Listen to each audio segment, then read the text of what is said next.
बच्चों को matric pass करने के बाद उन्हें सबसे पहले जो टारगेट मिलता है वो टारगेट तो ले लेते हैं। गोल तो सबसे पहली प्राथमिकता होती है कि वो अपना गोल को निर्धारित करें, ये तो कर लेते हैं। अब उसके बाद वो धीरे धीरे पहला साल दूसरा साल आते आते बिल्कुल ही उससे दूर चले आते हैं। ऐसा होता क्यों है? तो देखिए, मान के चलिए कि नीट के लिए टारगेट किए, नीट करना है हमें, तो सबसे पहली बात नीट बहुत अच्छा है कि चलिए एमबीबीएस करना है। इसके लिए हमें ये क्वालिफाई करने के लिए कैसे तैयारी करनी होगी, कैसे प्रिपरेशन करनी होगी, ये हमें पता हो तभी हम बेहतर ढंग से कर पाएंगे।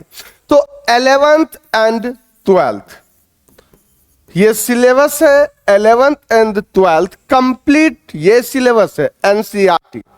तो ये एनसीईआरटी आपको लाइन बाय लाइन कंप्लीट तैयार रहनी चाहिए, एक एक वर्ड। उसके बाद ये जो है आपको प्रैक्टिस काफी बेहतर होनी चाहिए और इन सब के लिए बहुत ज्यादा टाइम देने की जरूरत नहीं है। देखिए, आपको वो खरगोश और कछुआ की कहानी तो पता ही होगा। तो वहां पे होता क्या है कि भले ही स्लो चले लेकिन चलता ही रहे।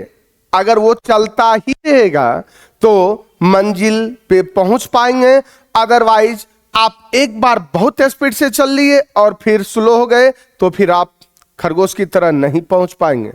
तो यहां पर भी बहुत मेहनत करने की आवश्यकता नहीं है, लेकिन जितना टाइम करेंगे रेगुलर करेंगे और प्रत्येक सब्जेक्ट के लिए टाइम बांट के करेंगे।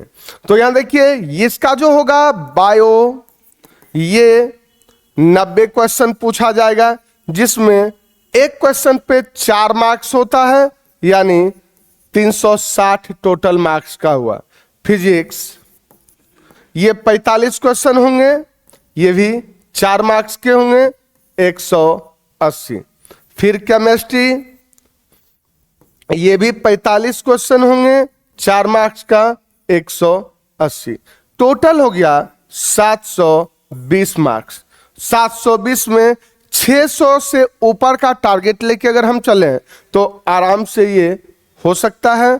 और इसके लिए रेगुलर हमें प्रिपरेशन करनी होगी और शुरू से ही, चूंकि 11th और 12th ही बेस है, 60% क्वेश्चन आपको 11th से पूछा जाएगा नीट में, क्योंकि सिलेबस 11th का ज्यादा है, और ये 40% नीट के लिए। तो यहां देखिए, ये जो बड़ा सा 60% आपको दिख रहा है, ये 60% ही बच्चे अक्सर छोड़ देते हैं कि 11th में चलो first year is rest year, तो फिर आपका कुछ नहीं हो सकता है। कोई भी कंपटीशन आप नहीं कर पाएंगे मेडिकल के क्षेत्र में, चाहे वो बीएससी नर्सिंग हो, चाहे वो नीट हो, चाहे वो बीएससी एग्रीकल्चर ही क्यों ना हो। तो यहां पे आपको करना क्या होगा, 11th से ही आपको जो आपका मेन सब्जेक्ट है, जैसे बायोलॉजी सबसे मेन हुआ इसलिए कि ये 90 क्वेश्चन रहेगा, फिर फिजिक्स और केमिस्ट्री ये दोनों भी उतना ही इंपॉर्टेंट है जितना बायोलॉजी है। ठीक है, तो इसको मिला करके और कंटिन्यू अगर हम प्रिपरेशन करेंगे तो हमारा रिजल्ट संभव है, हो पाएगा।